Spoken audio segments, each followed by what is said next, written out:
Ketika Presiden Prabowo Subianto ini pertama kali memerintah, Agustus, itu angka yang dia berikan dari Joko Widodo itu 8.400-an. Berarti setahun ini menambah hutang 2.000 T. Loh, ini kok efisiensi? Defisitnya kok makin melebar gitu ya? Karena terjadilah batal diet hutang tadi. Jadi niatan efisiensi itu batal, Kita hitung deh ya, penambahannya 2.000 deh kira-kira. 850 dipakai pemerintah untuk revolving yang dikatakan oleh Menteri Keuangan bahwa hutang lama itu yang jatuh tempo bisa kita atasi dengan penerbitan hutang baru, revolving. Jadi hutang lama dibayar sama hutang baru. Proses Danantara mengambil uang dari APBN yang selama ini dialokasikan APBN, pemerintah menambah hutang. Siap-siap lu pade ya. Ke depan apa aja kita pajakin. Udah penerimaan yang organiknya berkurang, penerimaan pajak, penerimaan BUMN juga diambil, makanya jalannya berhutang dan apa-apa dipajakin.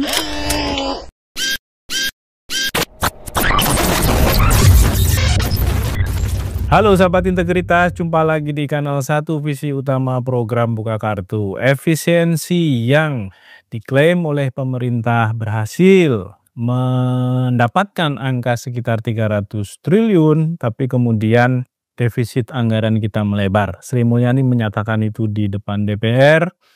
Ditambah lagi informasi-informasi lain yang agak mengkhawatirkan, ya misalnya Donald Trump sudah mengirimkan surat resmi ke Indonesia untuk menaikkan tarif hingga 32%.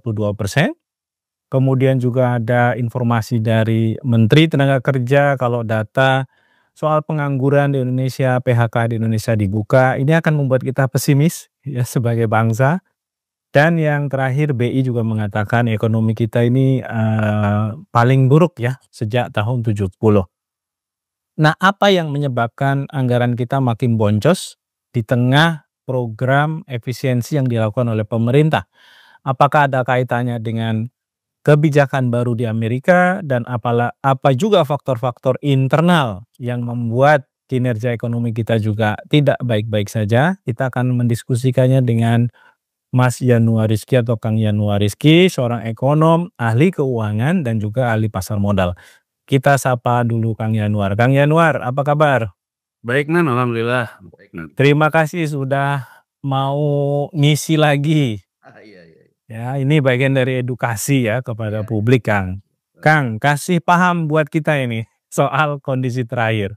Sri Mulyani bilang kita defisitnya membengkak ya, melebar gitu ya. Sementara efisiensinya katanya kan jalan terus gitu. Ini gimana sih Kang kondisi sejatinya? Oke, mungkin aku akan mulai yang Adnan katakan tadi, yang dikatakan oleh BI ya. Jadi sebetulnya itu dikatakan oleh Diki Kartiko ya. Diki Kartiko ini ketika dia mengikuti fit and proper calon deputi gubernur BI ya, dan dia tidak dipilih DPR, yang dipilihkan Ricky Satria yang satunya lagi. Nah sebetulnya yang dikatakan oleh Diki itu percis dengan testimoni yang dikatakan oleh Jeremy Powell di Kongres Amerika, di DPR Amerika Serikat. Cuman kan kalau Diki dalam kapasitas dia ikut fit and proper, kalau Jeremy Powell dalam kapasitas dia sebagai chairman the Fed yang memberikan testimoni di Kongres. Jadi menurut Jeremy Powell gitu ya, bahwa ekonomi Amerika Serikat itu sejak terjadinya gagal bayar surat utang pemerintah Amerika Latin yang terjadi di 80, yang disebabkan oleh penurunan harga minyak yang drastis di tahun 78, dari 1970 sampai 1978 terjadi penurunan yang drastis. Nah, Amerika Serikat itu sebetulnya penyakit hari ini itu menurut Jeremy Powell dari persoalan di 1980 itu yang tidak kunjung selesai secara permanen gitu ya. Jadi Jeremy Powell mengatakan mandat the Fed misalnya ada 2, beda sama BI ya Manan ya. Jadi kalau the Fed itu mandatnya ada 2, menjaga stabilitas harga dan penyerapan lapangan kerja.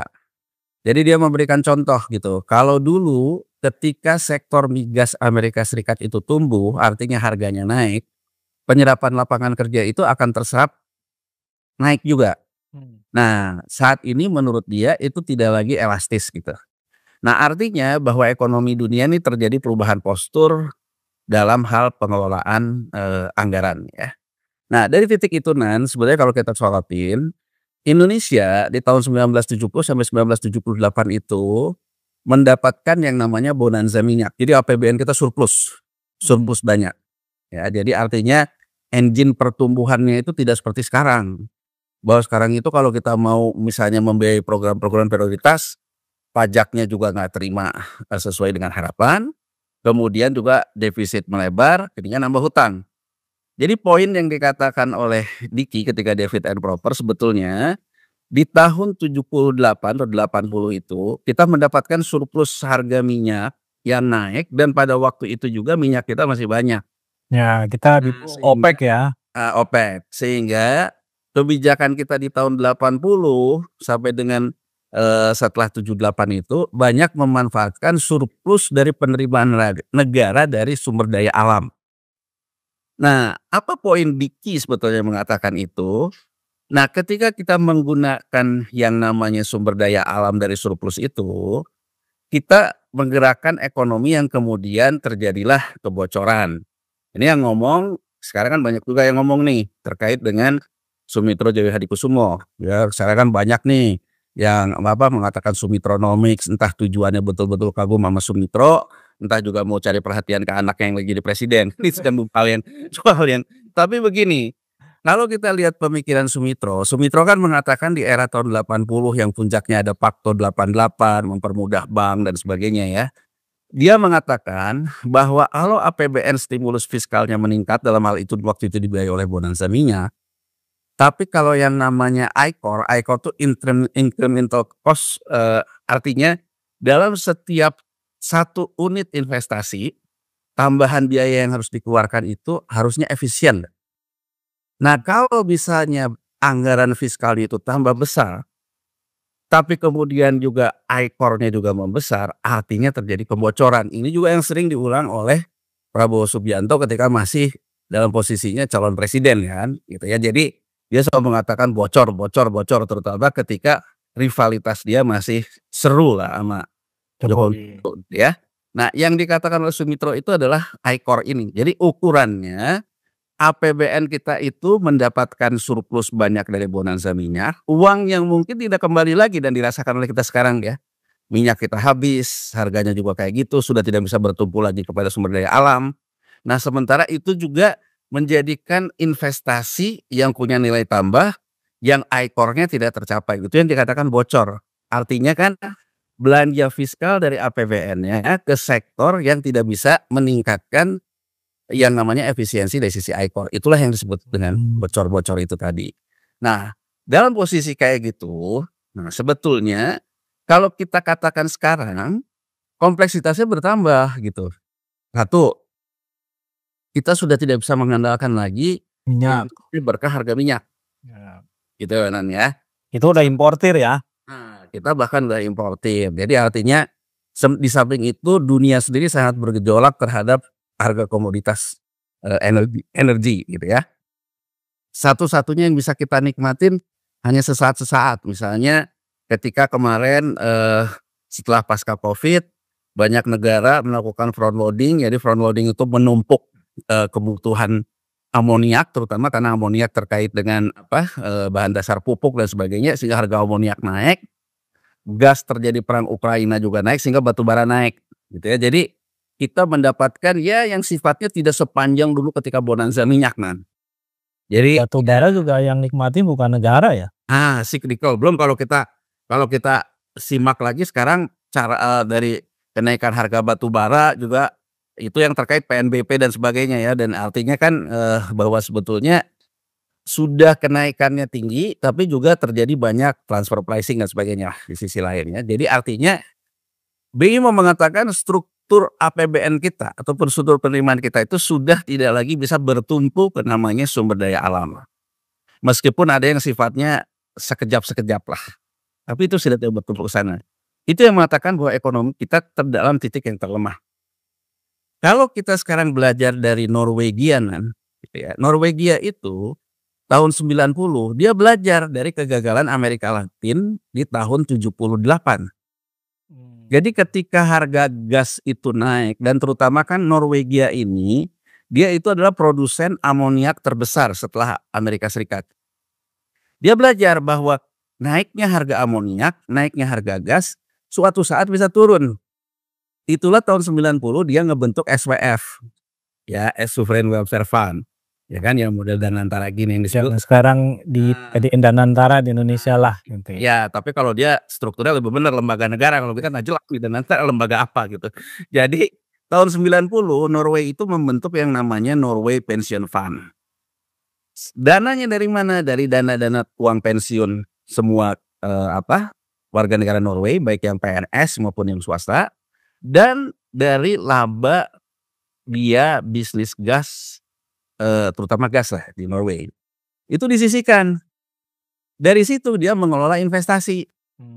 Sehingga begitu harga gas turun, begitu harga segala macam, yang namanya investasi dilakukan oleh si Norway Pension Fund ini, itulah yang akan menambal penerimaan negara yang berkurang. Karena harga gasnya turun, gasnya sudah habis. Nah, BI sebetulnya ingin mengatakan bahwa kita terdapat kegagalan melakukan sebuah incremental cost, ya, yang dananya itu sebetulnya ketika kita mendapatkan bonanza minyak, harusnya kita bisa menurunkan ICOR kita. Jadi artinya efisiensi kita meningkat, tambahan cost untuk setiap investasi baru itu turun gitu. Artinya kan tidak ada kebocoran. Di sisi lain kita juga punya dana yang bisa mendorong di masa depan peningkatan penerimaan negara.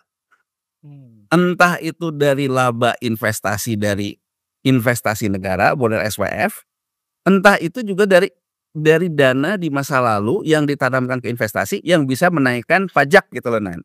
Penerimaan pajak. Nah, jadi kalau dari sisi itu BI itu mau mengatakan kenapa ekonomi kita sekarang melemah secara struktural. Satu, kita gagal ketika melembagakan dana-dana di masa lalu. Kedua, dana di masa lalu maupun di masa sekarang tidak membentuk struktur ekonomi baru. Yang dalam kata lain tidak membentuk struktur ekonomi formal yang secara struktural itu menjadi pendapatan ajak kita untuk penerimaan negara, dalam hal ini pajak. Karena dikuasai oleh segelintir orang.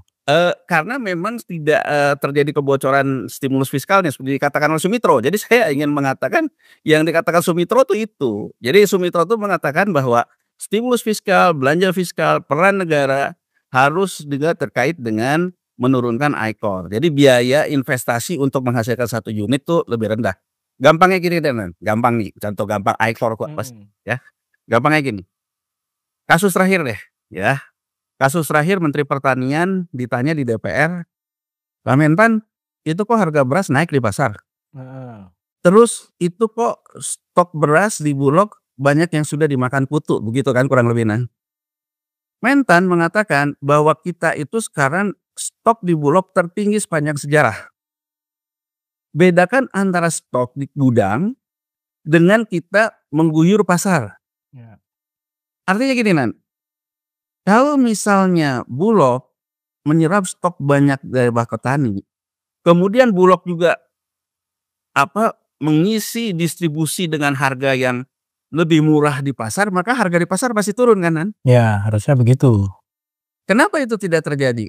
Karena kalau berdasarkan data ya, data dari IRI ini Rice Association International, biaya overhead gabah kita di sawah itu paling tinggi, Nan.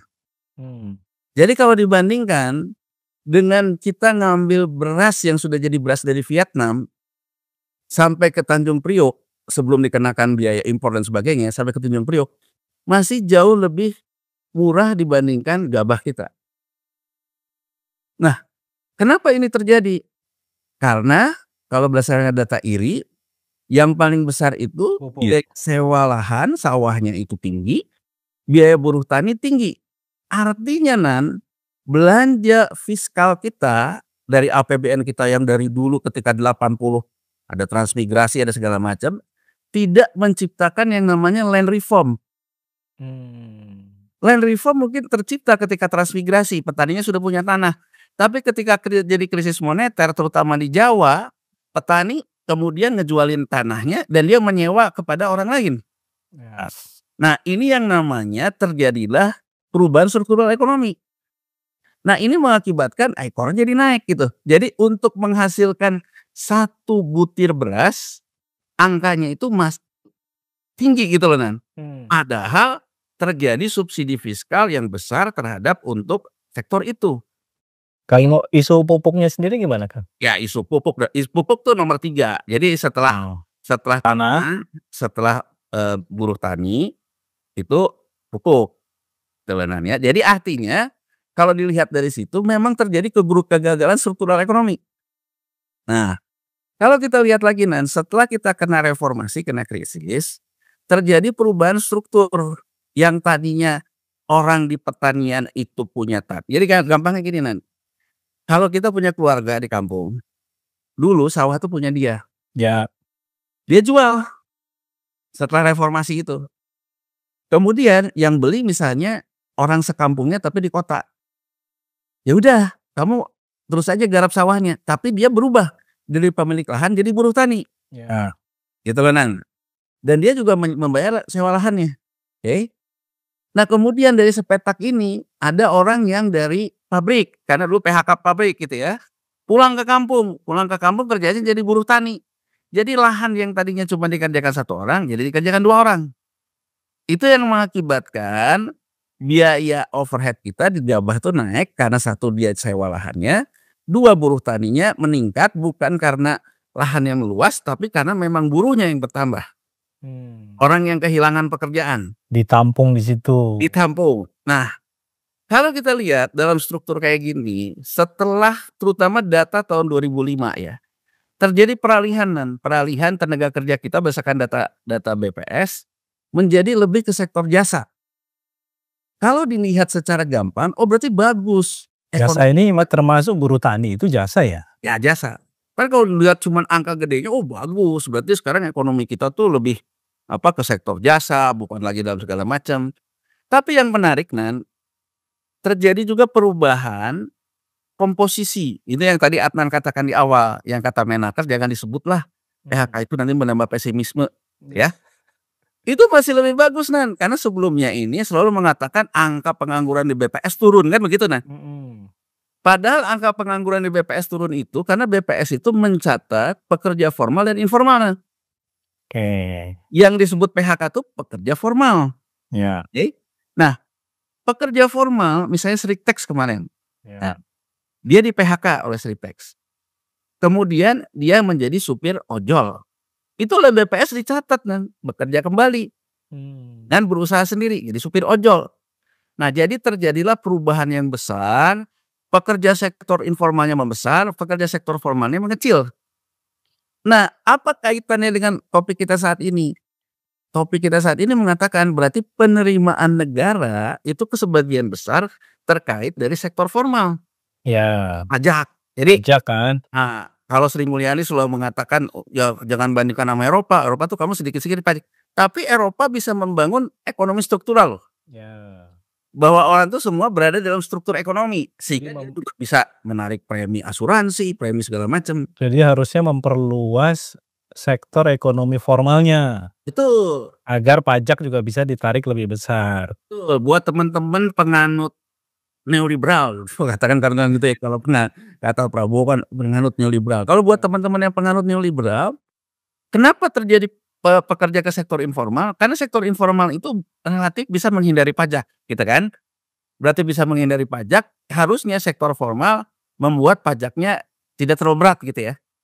Itu sisinya ngelihatnya dari sisi cost, tapi kalau dari sisi penciptaan lapangan kerja, berarti penciptaan lapangan kerja di sektor formal yang nggak ada Nggak terjadi. Nggak terjadi. Nah, dalam kondisi kayak gitu, selama ini itu tuh nggak kerasa Kenapa nggak kerasa Ya, karena ekonomi dunia ini baik-baik saja. Gitu loh Dan dianggap orang yang di informal itu tetap bekerja secara real kan. Gampangnya gini gampangnya ya. Aku ambil contoh yang gampang deh, ya. Misalnya sekarang ada orang kerjanya itu dari main saham deh. Ya ya. Main saham, ketika kemarin ekonominya lagi bagus, dia juga optimis sahamnya, portofolionya bisa jalan, dia dapat ibaratnya cuannya dapat lah gitu ya. Karena dalam posisi optimis, dia juga belanja. Pesenlah makanan dari aplikasi. Ya kan?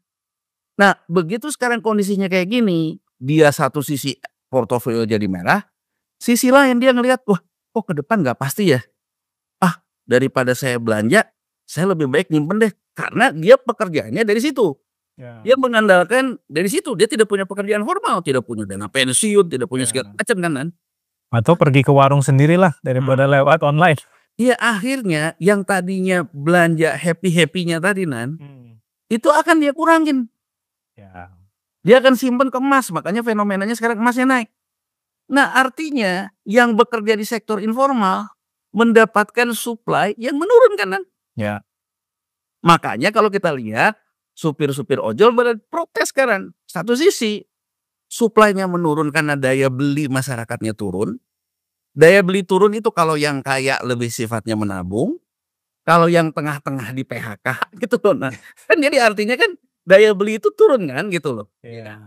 Di Sementara pelaku lapangannya yang ojol ini ditekan dengan potongan yang tinggi oleh aplikator. Betul. Nah, sekarang gini kenapa potongan yang tinggi itu ya? Kita ngambil dari contoh-contoh storytelling aja deh.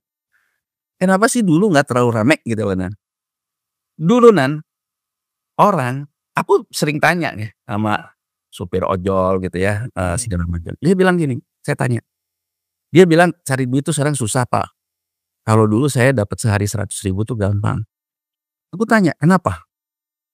Dia bilang satu sisi sekarang itu kita rebutan ordernya makin banyak. Kenapa? Kan kalau semakin banyak PHK yang dikatakan oleh Menaker jangan disebut karena nanti pesimisme.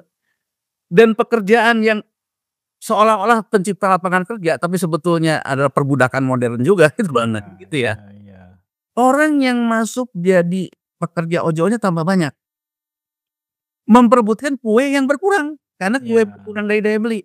Betul. Sehingga akhirnya dia menganggap bahwa lu kok jadi gini gitu.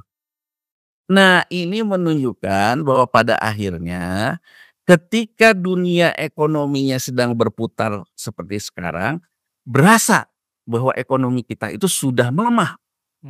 Kalau selama ini seolah-olah nggak ada apa-apa, karena masih bisa ngambil pinjol. Kalau sekarang yang ngambil pinjolnya, uang pinjolnya nagihin, gitu loh Kang, ini kaitannya sama yang barusan Kang Yanuar sampaikan kan pemerintah juga berencana akan memajaki yang terkait dengan belanja online nih Kang.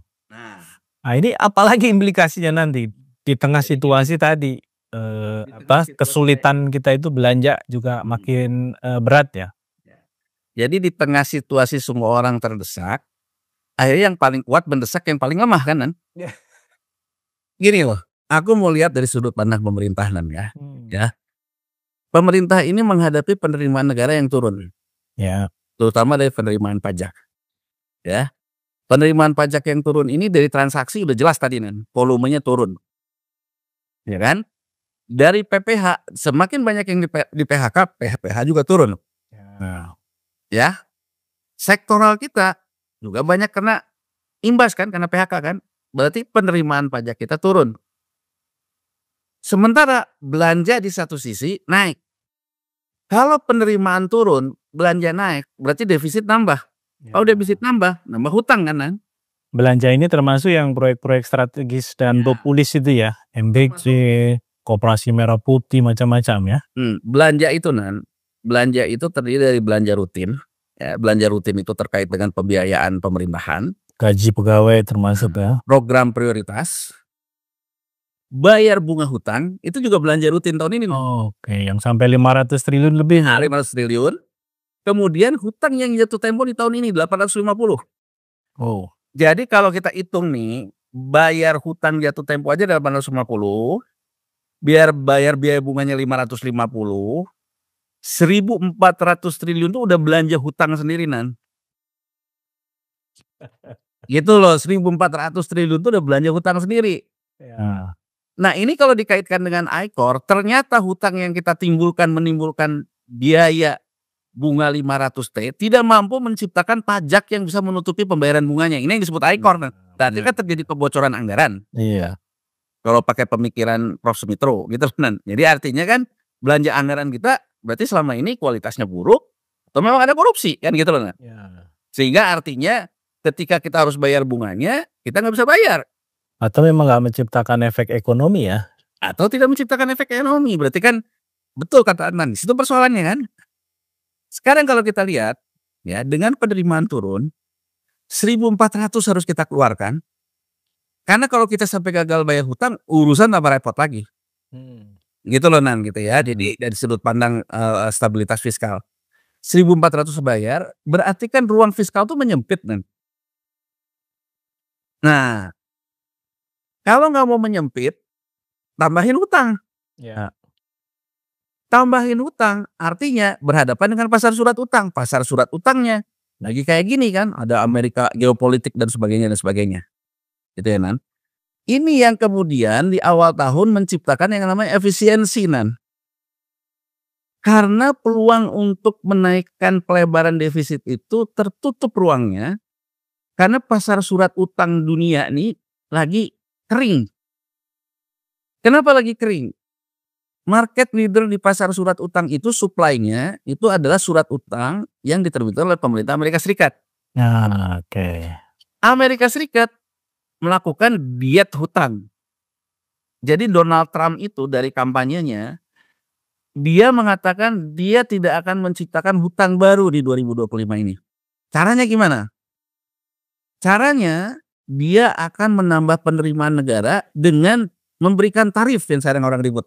Oke. Jadi tarif impor itu pajak impor, masuk impor Nan. Jadi kalau sekarang ada itu, dia itu akan jadi penerimaan negara dia. Tarif itu. Ya kan? Dengan menaikkan tarif sehingga dia tidak akan menimbulkan surat utang baru. Karena penerimaan bertambah ya, Penerimaan asumsi bertambah. Mbak. Tapi Amerika Serikat kan lebih gila lagi dari kita. Jumlah hutang jatuh temponya lebih besar lagi. Nah, makanya konsepnya dibuatlah Dogo itu yang sekarang udah bubar. Awalnya dia masih Elon Musk. Elon Musk. Khusus untuk melakukan efisiensi belanja rutin. Ya kan, efisiensi belanja rutin artinya belanjanya dikurangin, ekspansinya ditahan. Pegawai dipecat. Artinya Amerika Serikat tidak akan menerbitkan surat utang baru. Nah, posisi di awal tahun itu kayak gitu Nan. Nah, kalau kayak gitu terjadi, berarti kemungkinan kita menerbitkan surat utang baru itu sulit selain minta tolong BI, tapi kan BI juga ada batasnya. Ya. Gak bisa untuk gede-gedean. Itulah Nan. Itulah terjadilah efisiensi. Ya kan, relokasi dan sebagainya. Nah, dilalah Nan, Trump ini setelah April dia mengajukan kalau di kita RAPBN dia lah. Iya. Dia mengajukan ternyata menerbitkan surat utang baru 80. Lebih gede. Lebih gede. Nah, yang dia sebut big is beautiful, itulah yang dia pecah kongsi sama si Elon Musk. Ya, benar-benar. Apa yang bisa kita baca? Artinya Amerika Serikat akan menghidupkan lagi likuiditas pasar surat utang. Ternyata nggak kuat hitungan mereka ya kalau efisiensi tetap jalan ya.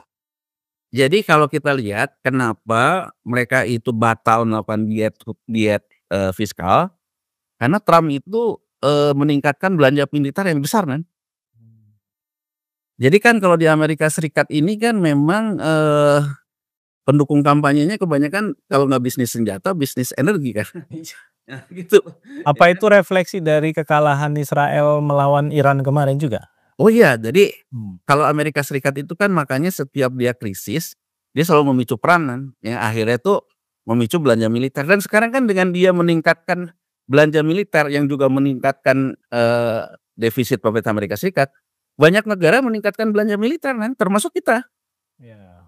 Kita juga meningkatkan beberapa kali Presiden Prabowo mengatakan bahwa sekarang persoalan biaya pertahanan segala macam gitu kan, itu meningkatkan. Nah, singkatnya Nan, karena Amerika Serikat juga batal diet hutang, kita juga menjadi membuka celah juga. Oh, kalau gitu kita batal juga. Karena artinya pasar surat utang bisa kita manfaatkan lagi. Nah, ini yang bisa kita baca ketika Menteri Keuangan Sri Mulyani mengatakan di akhir tahun nanti utang kita itu menjadi 10.300 kan gitu ya, 10.200, 300 ya, 10.300. Ketika Presiden Prabowo Subianto ini pertama kali memerintah Agustus, itu angka yang dia berikan dari Joko Widodo itu 8.400-an. Berarti setahun ini menambah hutang 2.000 T kan. Ya. Gitu loh, menambah hutang 2.000 T. Nah, itu bisa terjadi kenapa? Karena ada optimisme pasar surat utang akan ramai lagi dengan Amerika Serikat juga defisit. Nah, jadi kembali ke topik yang Adnan tanyakan, loh ini kok efisiensi, defisitnya kok makin melebar gitu ya, karena terjadilah batal diet hutang tadi. Jadi niatan efisiensi itu batal, Nan. Makanya mulai muncul lagi program-program prioritas digaskan nggak gitu kan. Ada MBG, ada segala macam. Itu kenapa KL-KL pimpinannya minta tambahan dana lagi? Ya, jadi kalau misalnya kalau di Amerika Serikat semua mengkaitkan dengan perang, kalau di kita semua mengkaitkan dengan program prioritas presiden untuk menjaga MBG kata Kapolri gitu loh, untuk menjaga Koperasi Merah Putih. Kalau di Amerika Serikat ya kan KL-KL-nya itu ngomongnya mengkaitkan dengan perang gitu loh, Nan. Karena anggaran belanja yang Trump buat gede untuk defisit ini perang.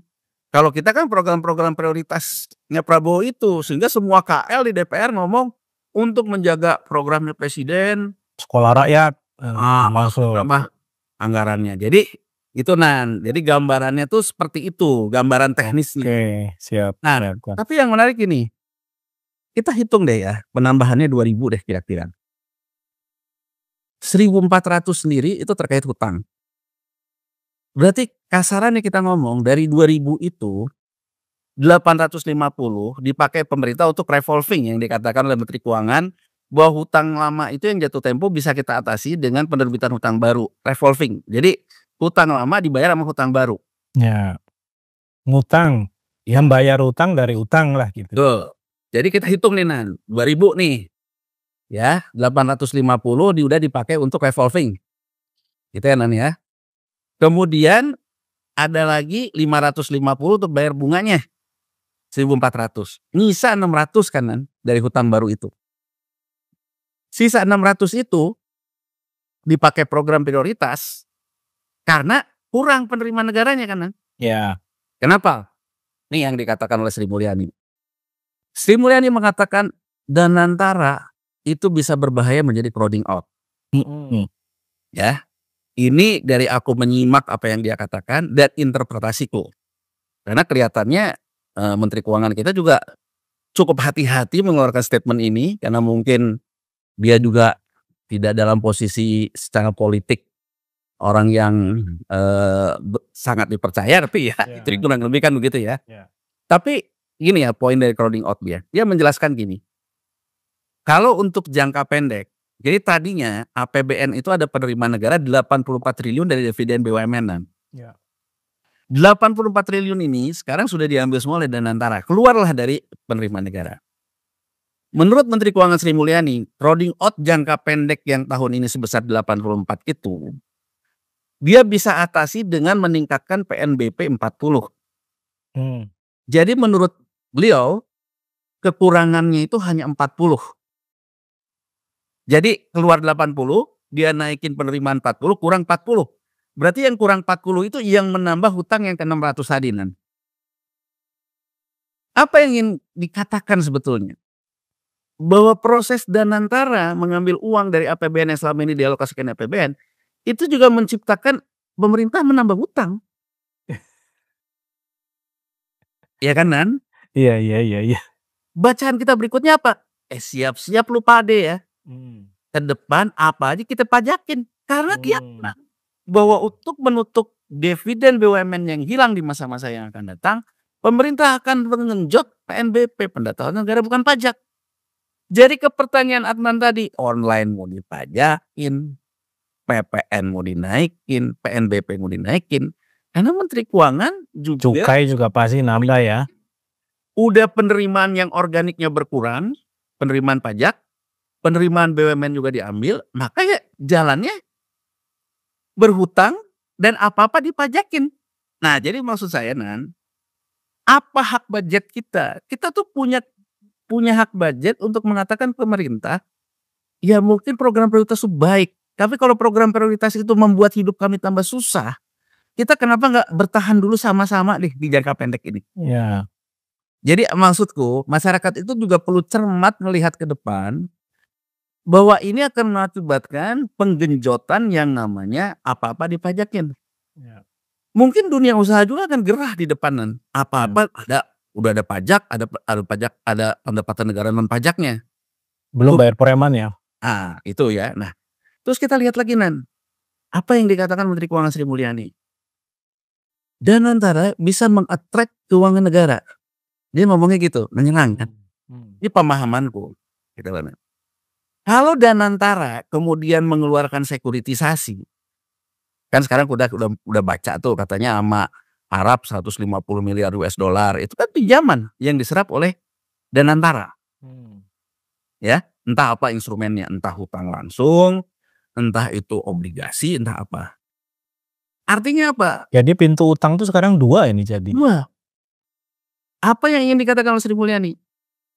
Artinya ketika pemerintah menerbitkan utang yang 2000 tadi, saingannya itu teman sendiri Danantara Ya. Itu bisa mengakibatkan yang namanya suku bunga tambah tinggi kan karena pesan kan. Betul. Jadi misalnya dana SWF-nya Uni Emirat Arab. Selama ini belinya surat utang negara pemerintah kita. Sekarang dia masuk ke Danantara. Berarti kan dia merebalancing yang biasanya beli surat utang negara, dia pindahkan alokasinya beli Danantara. APBN yang agak bagian kan? Ya. Yang disebut meng-attract gitu loh. Ya. Pertanyaan saya sebenarnya juga berlanjut Kang, kalau Danantara gagal bayar terus gimana? Nah ini menarik ini menarik. Gini ya, aku ingin lebih jauh dan ingin jahil sedikit. Ya, melihat apa yang tidak mampu dikatakan oleh Menteri Keuangan. Tapi menurutku itu sebetulnya yang terjadi. Itu maksudnya gitu ya. Danantara kalau kita lihat undang-undangnya bukan penyelenggara negara. Dia bukan lembaga negara. Ya, benar. Sekarang di laporan keuangan pemerintah pusat di sisi aset ya, ada aset pemerintah selama ini penempatan modal pemerintah di saham BUMN yang jumlahnya 11.000 atau 14.000 lah kata. Enggak apa 14.000 yang selama ini selalu kita katakan 14.000 triliun. Artinya 14.000 triliun ini sekarang pindah ke Danantara. Secara akuntansi, apakah ini masih keuangan negara? Ada kaitannya dengan laporan keuangan pemerintah pusat, gitu ya. Kalau ada, berarti namanya secara akuntansi itu reklasifikasi Apa reklasifikasi? Aku ambil contoh. Ketika pemerintah menerbitkan undang-undang pendirian BPJS, baik ketenagakerjaan maupun kesehatan.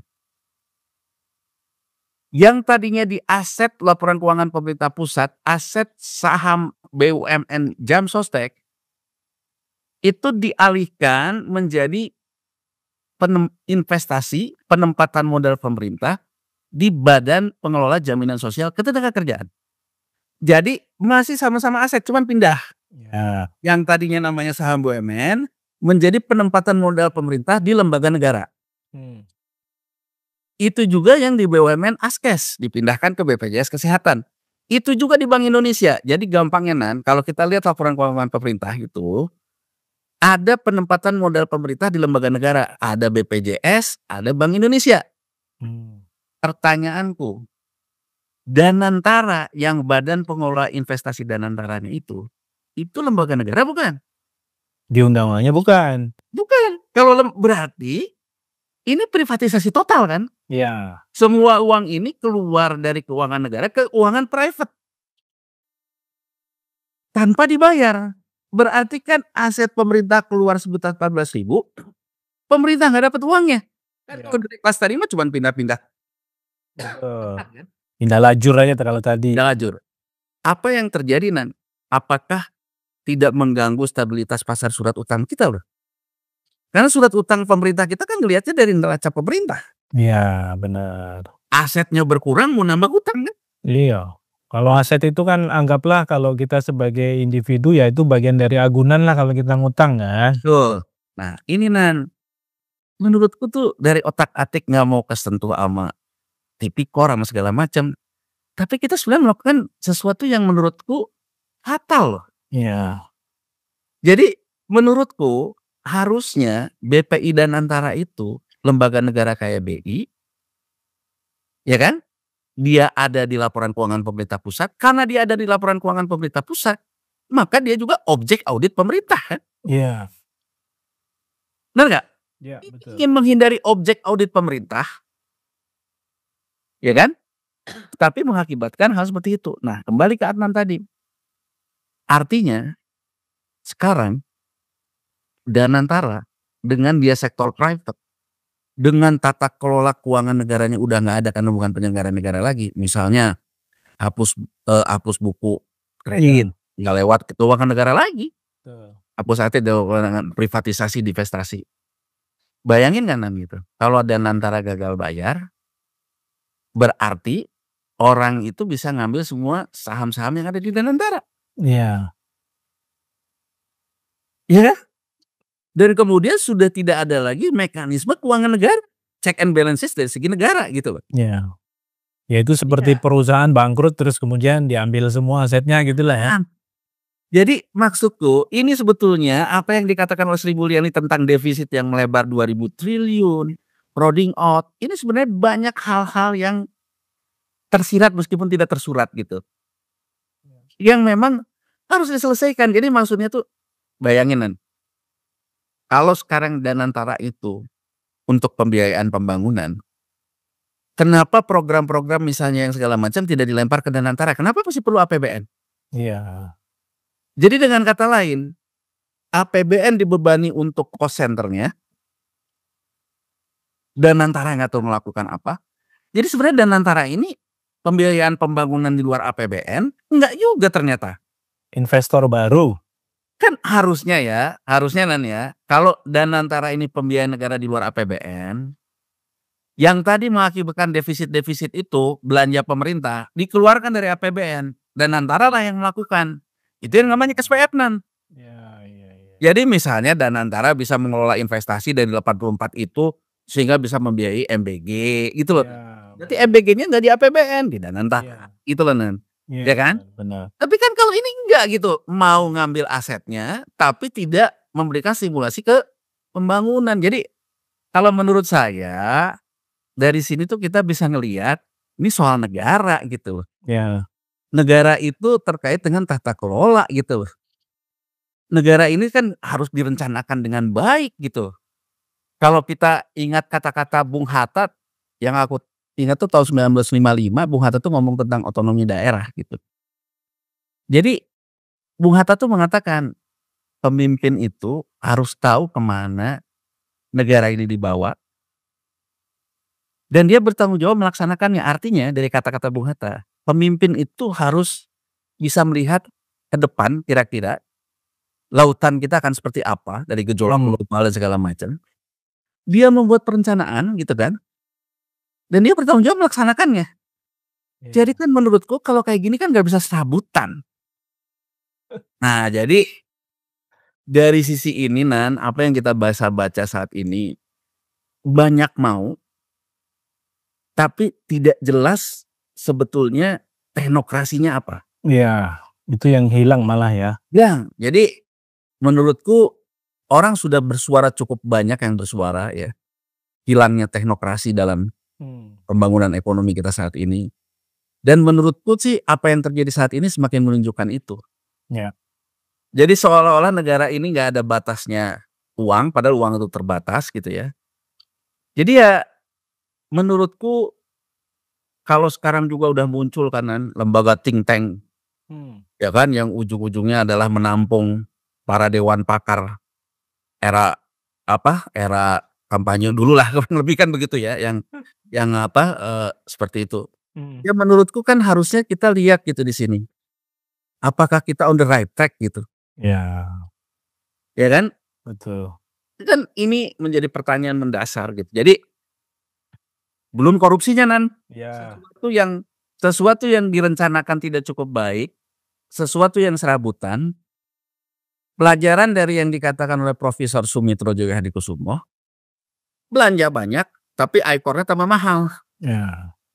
Nah, tanpa kejelasan aturan, rule of the game. Tadi ya isu konflik kepentingan, check and balances, ya moral hazard pasti langsung muncul lah ya di situ. Termasuk sebenarnya kalau kita tanya gitu, sebenarnya kalau kita buat model bisnis, Model bisnis dari MBG itu sampai uang ke dompet kita tuh gimana sih? Ya. Ya kan, sampai itu akhirnya menambah pajak ke pemerintah, sampai itu nanti Danantara bisa kan itu kan harusnya ada gitu, bukan sekedar by feeling gitu. Oke Kang, ini aduh bikin sakit kepala sebenarnya. Ya mungkin Tapi terlalu ini, tapi aku coba agar kita tahu dari sisi konsepnya gitu loh. ya, Di oke. konsepnya. Supaya juga sahabat integritas nggak hanya sekedar applause ketika ada pidato-pidato pemerintah yang membara, membabi buta, seakan-akan optimis, heroik gitu ya, penuh dengan nasionalisme, tapi kita juga harus melihat yang lebih mendasar dari itu semua. Dan tadi sudah disampaikan oleh Kang Yanuar.